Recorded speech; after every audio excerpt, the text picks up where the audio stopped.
Salut à tous mes abonnés, bienvenue sur tous mes comptes, sur Facebook, YouTube, Ange Prisca le blog, sur Facebook, Ange Prisca Dianzo, sur YouTube. J'espère que tout le monde se porte bien, vous vous portez bien.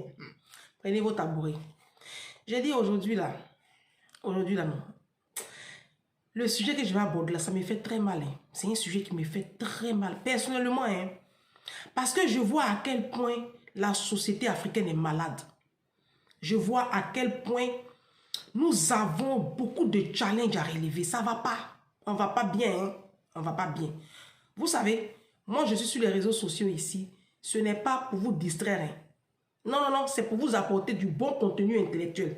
Partagez-moi cette vidéo-là. Partagez-la moi. Je vais m'adresser aujourd'hui aux chrétiens. Parce que c'est eux qui sont à la mode 2 jours là. Les chrétiens... Je ne sais même pas si on... Ma chère. Catégorie de chrétiens aussi, il y en a tellement. On ne sait même plus où on se mettre.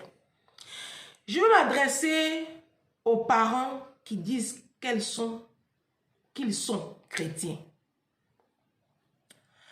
Vous qui mettez vos enfants en scène là. La vidéo là, c'est pour vous. Partagez-moi cette vidéo là, s'il vous plaît. La vidéo là, taguez-moi tous les parents africains qui mettent leurs enfants en scène. Genre, leurs enfants sont prophètes là. Les enfants, ils doivent évangéliser. Il y en a même, il y a des églises où on donne le micro aux enfants. L'enfant va prêcher. Des enfants de 8 ans, 9 ans. Voilà. Vos enfants sont prophètes, vos enfants sont pasteurs. Tu les vois aujourd'hui, on voit sur les réseaux sociaux, sur Facebook. Je suis tombé sur une image. C'est ça même qui a fait la vidéo là.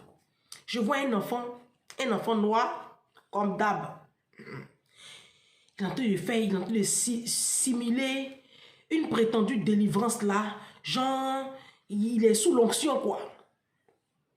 Vous savez, moi je suis une chrétienne et j'ai peur du Saint-Esprit. Moi j'ai peur de Dieu. Ce que vous faites là, c'est pas bien. La place d'un enfant là, c'est à l'école. Prenez vos tabourets, partagez-moi cette vidéo là. La place d'un enfant là, c'est sur les bancs de classe. Et noir, est-ce qu'on va s'en sortir? Les Asiatiques, là, les petits Chinois, les petits Coréens sont en train de monter les pièces d'un ordinateur à 6 ans. Les enfants, là, ils ont 7 ans, 8 ans. Ils montent ordinateur. Ils montent les pièces de portable, là. Ils montent ça. Vous, vos enfants sont des quoi? Évangélistes. Ils sont quoi? Pasteurs. Qui vous a dit même que pasteur, là, c'est travail? Moi, je ne comprends pas cette mentalité qu'on a là, nous les Noirs là. Qui vous a dit même que pasteur là, c'est travail même? Qui vous a envoyé là-bas? Et c'est comme ça vous faites. Et puis aujourd'hui, l'Afrique est derrière. Les Chinois là, eux, ils adorent Bouddha. Les Chinois adorent Bouddha. Mais les Chinois ne comptent pas sur Bouddha pour se développer. Vous avez déjà vu les Chinois en train de prier Bouddha pour se construire? Les Chinois, c'est des bosseurs. Jésus là, il nous a tout donné. Il dit tel il est, tel nous sommes. Il nous a créés puissants. C'est parce qu'on est puissant là que vous voyez les hommes, on a pu créer Internet, fax, la médecine, la chirurgie, les différentes disciplines là. Tout ce qu'on a, on crée des choses qui sont bien. Oui, qui nous facilitent la vie au quotidien. Téléphone, ça dit quelqu'un, moi je suis en France. Ma grande soeur, elle est à Abidjan. Et puis tous les jours, on se voit. WhatsApp. Ça, c'est du génie. C'est des gens qui sont allés à l'école pour faire ça. WhatsApp sur lesquels nous, les Noirs, on passe toute notre vie. Et puis on est sur Facebook, là. C'est les Blancs qui ont créé ça. Ce n'est pas des enfants des pasteurs. Ce n'est pas un pasteur qui a créé Facebook. Non, parce que vous allez dire que Ange, non, attendez, j'ai dit. Affaire des enfants prêches là, c'est quitter où? On n'a pas suffisamment de problèmes. On a besoin d'ingénieurs dans la communauté africaine là. On a besoin de penseurs, on a besoin de médecins, on a besoin de chirurgiens, on a besoin de penseurs, des gens qui ont de l'intellect. Qu'est-ce que vous faites comme ça là? Pourquoi vous faites comme ça? La place d'un enfant c'est à l'école. Pasteur là, c'est pas travail. Ah si. Pasteur, c'est pas travail. Non mais qu'est-ce que c'est? On n'a pas suffisamment de problèmes comme ça. On va venir encore rajouter. Nos enfants, on ne va pas les mettre à l'école. On va développer leur intellect. Nos enfants seront aussi de grands ingénieurs, de grands penseurs, des diplomates, des chefs d'institutions dans le monde. Non, hein? Nos enfants vont prendre le micro. Oui, Jésus, et puis Jésus, et puis Jésus, il y a quoi? Il y a quoi même? Non, mais qu'est-ce que c'est? Vous pensez que Jésus lui-même, là, il a commencé son ministère à quel âge? Jésus, il a étudié. Non, parce que vous ne lisez pas la Bible, c'est pour cela que vous êtes bêtes comme ça, là. Jésus, il a étudié. Jésus n'a pas commencé à prêcher à l'âge de 11 ans, 10 ans, 12 ans. Jésus a étudié. Jésus a commencé son ministère à l'âge de 33 ans, de 30 ans. C'est quand Jésus a eu 30 ans, là, après avoir fait 40 jours dans le désert, là, jeûne et prière, là, c'est là que Jésus a commencé à faire son ministère. Hein. Ne m'énervez pas, hein. Vous voulez qu'on retourne dans la Bible? On va prendre la Bible. Jésus a étudié. Jésus allait à l'école. Jésus étudiait. Si, Jésus étudiait. Il apprenait. On va partir dans le livre de Luc. Luc 2. Comme vous êtes une bande d'ignorants, je vais vous rappeler les Écritures. Luc 2, on va aller au verset 39. C'est l'histoire où Jésus, je lis même. Les parents de Jésus allaient chaque année à Jérusalem à la fête de Pâques. Lorsqu'il fut âgé de 12 ans, il montait selon la coutume. Puis, quand les jours furent écoulés et qu'il s'en retournait, l'enfant Jésus resta à Jérusalem. Son père et sa mère ne s'en aperçurent pas, croyant qu'il était avec leurs proches, leurs compagnons, quoi. Mais, ne l'ayant pas trouvé, arrivé sur place là, ne l'ayant pas trouvé, il retournait à Jérusalem pour le chercher. Au bout de 3 jours d'angoisse, hein, au bout de 3 jours de recherche, il trouvait Jésus assis au temple. Écoutez, au milieu des docteurs. Jésus était avec les docteurs en train d'apprendre. Bon, je vous passe les détails. Quand les parents le virent, il fut, on va laisser ça, on va aller au verset 49. Jésus leur répondit, « Pourquoi me cherchez-vous? Ne savez-vous pas que je m'occupe des affaires de mon Père? » Bon, ça, on va laisser ça. Le verset qui me plaît ici, c'est le verset 50. Mais, il est, bon, 51. Puis, là, maintenant, on parle de Jésus. Puis, Jésus descendit avec ses parents pour aller à Nazareth. Il leur était soumis. Il leur était soumis. Alors, je vais vous expliquer l'histoire qui s'est passée. C'est-à-dire que chaque année, les parents de Jésus, là, ils vont à Jérusalem pour faire des trucs, la tradition. Non, je ne sais pas. Ce qui est sûr, ils sont partis avec l'enfant. L'enfant avait 12 ans. Au retour, là, à l'époque, il n'y a pas de voiture. On marche. Ils ont marché beaucoup. Une journée pour partir, pour revenir, tout ça. Et au retour, là, dans la cohue, là, ils ont pensé que Jésus était avec leurs compatriotes. Arrivé à Nazareth, ils voyaient que l'enfant n'est pas là. Donc, ils retournent. Ils rebroussent chemin, ils retournent encore. Ils ont cherché l'enfant là. Au bout de 3 jours d'angoisse, ils ont retrouvé l'enfant au temple, au milieu des docteurs. Jésus n'était pas au marché. Jésus n'était pas un vendeur d'aubergines. Jésus n'était pas des cordonniers. Il était au milieu des docteurs. Quand on dit docteur, là, c'est des gens qui sont intellectuels. Des gens qui ont étudié la loi. Voilà. Donc, c'est des gens qui savaient lire et puis écrire. Voilà, donc il était eux, il apprenait. Et puis après, la Bible dit que Jésus les a suivis. Jésus leur était soumis. Jésus a été soumis à ses parents. Il écoutait ses parents. Mais entre-temps, il apprenait. Il a appris le métier de charpentier parce que son père Joseph, son père terrestre, était charpentier. Et la Bible même dit que Jésus était charpentier. Il travaillait le bois. Il travaillait. Les disciples de Jésus travaillaient. Tous les disciples de Jésus avaient un travail. Tous les disciples, les apôtres de Jésus avaient un travail. Pierre, son apôtre le plus âgé, Pierre était pécheur. Pierre avait une femme, il avait des enfants. Son frère André était pécheur comme lui. Pierre travaillait, Pierre avait un travail. Si, Luc qui a écrit l'évangile de Luc là, Luc qui a écrit Actes des apôtres, parce que c'est Luc qui a écrit Actes des apôtres. Luc là, il était médecin. Luc était médecin. Non. Luc, il allait à l'école, c'est un intellectuel.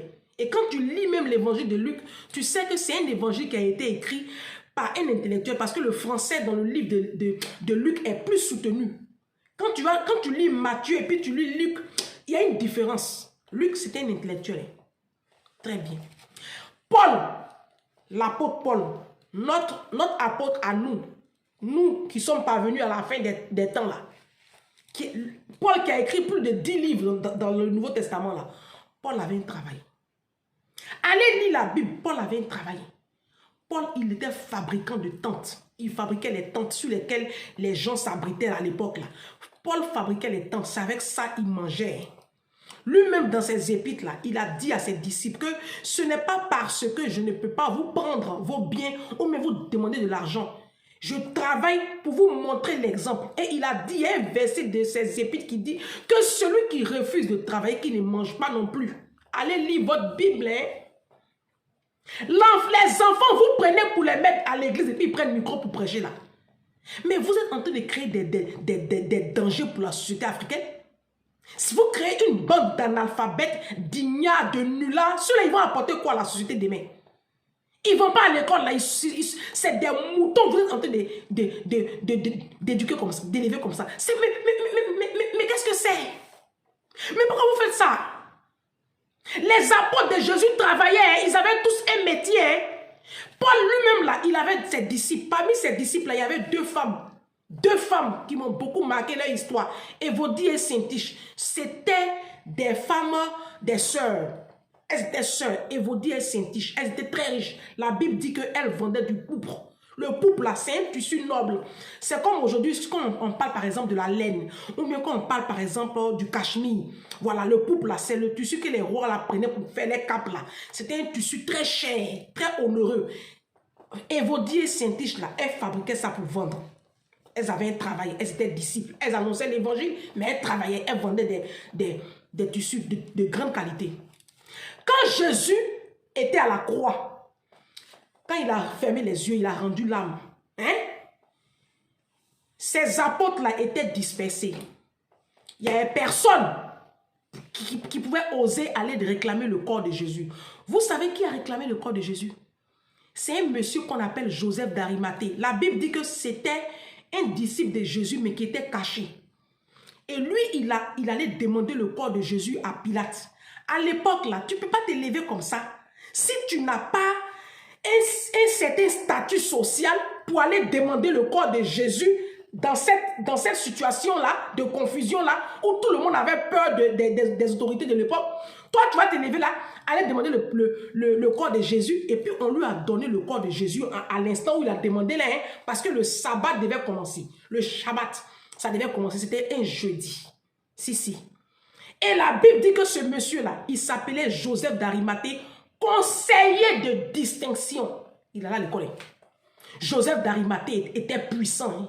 Il allait à l'école. Hein. Il était dans le groupe de Pilate. C'était un grand de l'époque. Hein. C'était pas n'importe qui. Hein. Mais pourquoi vous faites comme ça? Si on ne met pas nos enfants à l'école là, mais ça c'est du foutu là, c'est du niaisé-dréable, mais on est foutu.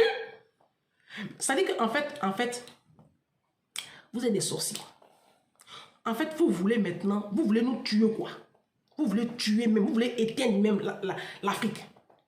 Et il y a les vrais sorciers même, c'est les chrétiens. Il y a sur la terre là, les vrais sorciers du continent africain, c'est les chrétiens. Wow! Hey, mais qu'est-ce que c'est? Mais qu'est-ce qui n'a pas marché dans votre vie? Hey, Jésus là, c'est l'excellence. Mon Jésus là, ne le faites pas comme ça. Hein. Mon Jésus là, ne le faites pas comme ça, sinon là, c'est fâché. Hein. Jésus là, il aime l'excellence. La place d'un enfant là, c'est à l'école. Pasteur là, c'est pas travail. Pasteur, c'est pas travail. C'est comme ça que vous faites. Et puis aujourd'hui, vous êtes des pasteurs voleurs. Vous êtes des pasteurs, vous passez votre temps à spolier vos fidèles. Parce que vous pensez que moi, mon père spirituel, le pasteur Mohamed Sanogo, il est géomètre de formation. Il a étudié. Pasteur Mohamed Sanogo, il a étudié. Il est géomètre de formation. Il a un bac plus 5. Et quand Dieu l'a appelé, à côté, il a ses affaires. Hein. Et aujourd'hui, il est écrivain. Tu vas sur Amazon, il a écrit une 15aine de livres. Ça lui rapporte de l'argent. C'est ça, il nourrit ses enfants et sa femme. Et il y a des hommes de Dieu qui ont compris. Je vais vous montrer un livre que moi j'ai lu. La puissance de la pensée positive. C'est un livre. L'auteur s'appelle Vincent Normal Peel. C'est un blanc, c'est un américain, c'est un pasteur. Il est docteur. Il est docteur. C'est un médecin. Mais il y a quoi même? Mais il y a quoi? Qui vous a dit que parce qu'on est pasteur, c'est travail? Et c'est comme ça aujourd'hui, vous êtes obligé de faire des manœuvres pour spolier vos fidèles. Parce que vous n'avez pas de quoi vous nourrir convenablement, à vous occuper de vos enfants. Mais être pasteur, ce n'est pas un travail. Luc était médecin. Pierre et puis ses frères étaient des pêcheurs. Paul était fabricant de tentes. Saint-Tiche et puis Évodie vendaient du poupe. Joseph d'Arimathée, celui qui a pris le corps de Jésus et qui a enterré Jésus dans une tombe neuve, il était conseiller de distinction. S'il avait du pouvoir, il avait de la puissance, il travaillait. Mais vous avez quel problème même? Pourquoi vous faites comme ça? Mais est-ce qu'on va s'en sortir avec une telle mentalité de misère? Hein? Vos enfants sont mis en scène. Oui. Et puis ils vont simuler comme s'ils sont sous l'onction du Saint-Esprit. Vous là, vous vous amusez avec la puissance de Dieu. C'est pas... faites attention, hein. On ne s'amuse pas avec le Saint-Esprit, hein. Jésus là, il est lent à la colère. Jésus là, quand il prend son temps comme ça là, c'est pour vous donner l'occasion de vous repentir. Hein.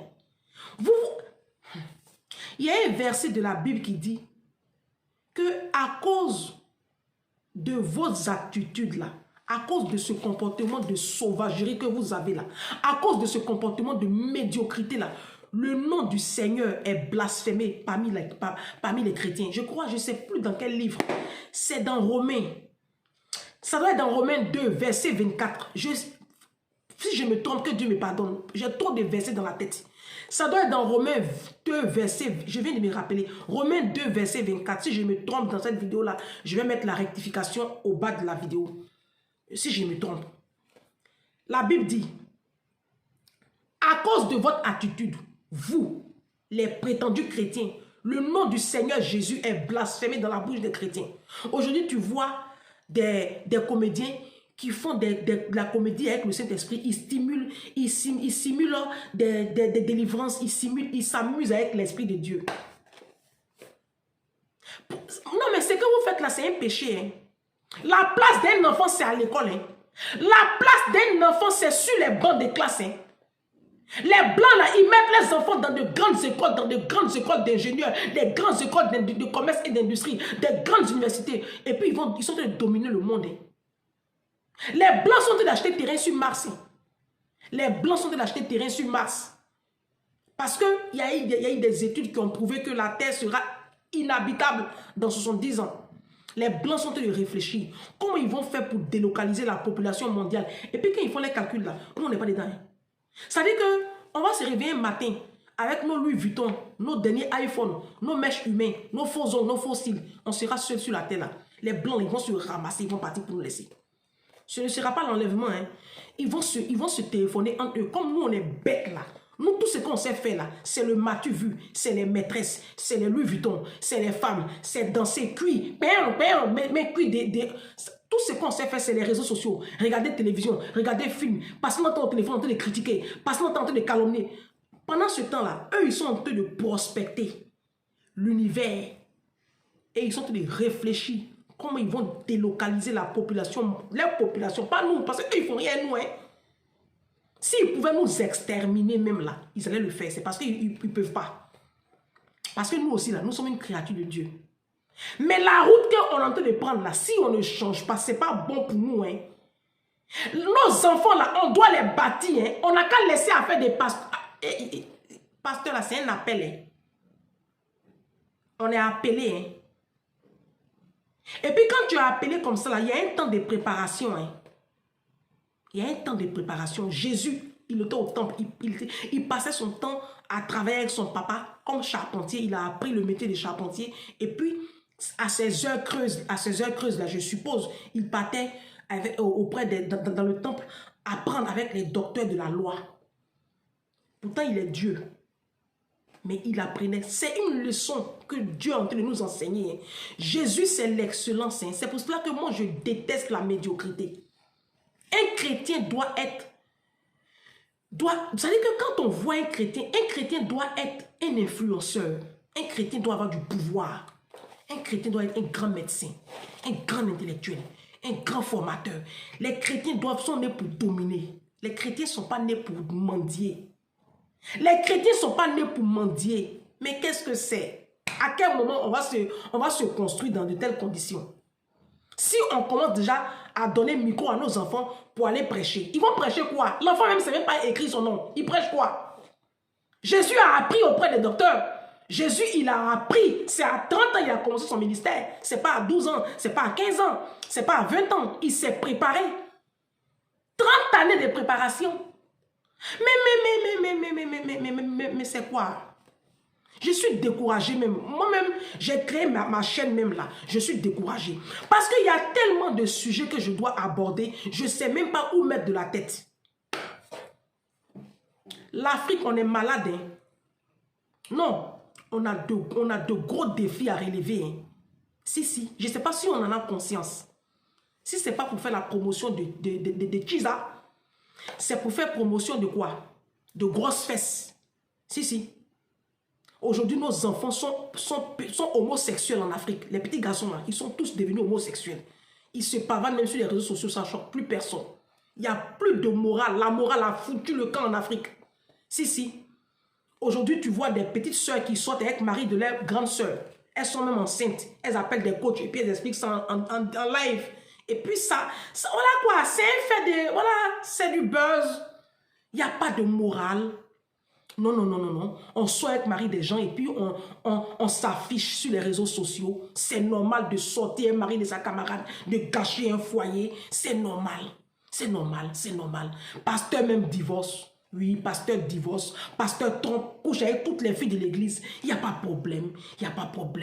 C'est la corruption, une société de médiocrité, une société où la médiocrité et la misère est cultivée, est entretenue, hein? Même par nos chaînes de télévision, oui, on simule des faits de viol sur des plateaux télé, on aborde des sujets de sauvagerie, des sujets de sexe, comment on va faire pour faire jouir un homme.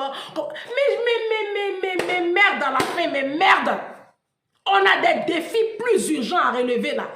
Qu'est-ce que vous nous faites là? Hein? Maintenant, ça dit que pour tuer tout le débat là même là, ce sont nos enfants maintenant qui vont aller prêcher. Et Jésus, fils de David, pourquoi vous faites ça? Ce que vous faites là, c'est un péché. Vous savez pas. Allez lire la Bible. Vous allez répondre de vos actes. Après la mort, là, il y a un jugement. La place d'un enfant, là, c'est à l'école. Hein. La place d'un enfant, c'est à l'école. Hein. Vous êtes en train de cultiver des voyous. Ce sera de grands braqueurs spirituels demain. Ils vont commencer à travailler le système des moutons qui ne lisent pas leur Bible, là. Et puis, ils vont aller prendre tous leurs biens pour leur donner. Vous êtes en train de fabriquer des voleurs de demain. Ça, ce n'est pas des hommes de Dieu. Vous fabriquez des voleurs. Un homme de Dieu, là, il va à l'école. Il a son diplôme en main. Il est docteur, il est géomètre, il est juriste. Un homme de Dieu a son travail. Paul était fabricant de tentes. Luc était médecin. Mais, je vais vous laisser. On se dit à bientôt. Je vous attends dans les commentaires. Partagez-moi cette vidéo-là. Dans les commentaires, dites-moi ce que vous pensez de ce thème-là. Parce que ça me fait très mal au cœur. Hein. J'ai très mal pour ma communauté. Hein. Nos enfants, là, on doit les mettre dans les... Au lieu de réfléchir à comment vous allez faire pour mettre vos enfants dans les écoles privées, et puis demain, ils vont dominer le monde, là. Les Chinois sont en train de... Noir est bête. Non, moi, je suis découragé même. On se dit à bientôt.